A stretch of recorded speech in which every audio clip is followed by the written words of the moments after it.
Welkom bij deze technische handleiding over de Dyson SV14. Wij zijn Kelatos Informática, specialisten in technische reparaties. Wij halen je apparaat thuis op, voeren een gratis diagnose uit en sturen je een offerte voor de reparatie. Geen telefoontjes, geen verplaatsingen. We zijn gevestigd aan Calle Joaquin Maria Lopez 26, Madrid. Handig, transparant en professioneel. Link in de beschrijving. Het kan frustrerend zijn als je Dyson SV14 vreemde geluiden maakt. Dit kan wijzen op een probleem met de motor of de zuigmotor. Als je dit probleem negeert, kan het leiden tot verdere schade aan je apparaat en uiteindelijk tot dure reparaties.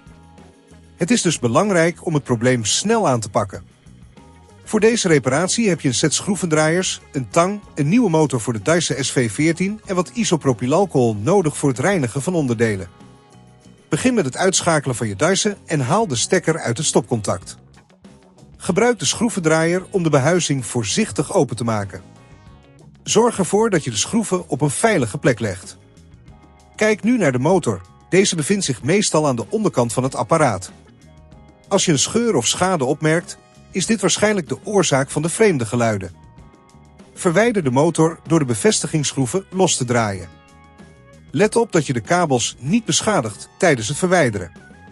Als je op dit punt merkt dat het te ingewikkeld wordt, onthoud dan dat wij bij Kelatos je apparaat thuis ophalen en het gerepareerd terugsturen.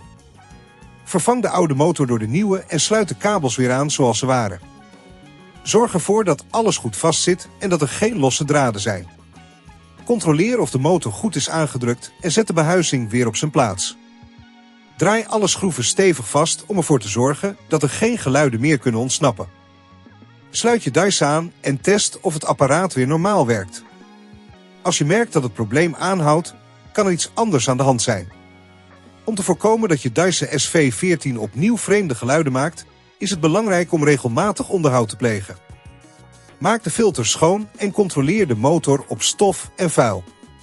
Dit zal helpen om de levensduur van je apparaat te verlengen. Als je het risico niet wilt nemen om je apparaat te beschadigen, bij Kelatos halen wij het op, repareren het en leveren het thuis af in heel Nederland. Link in de beschrijving.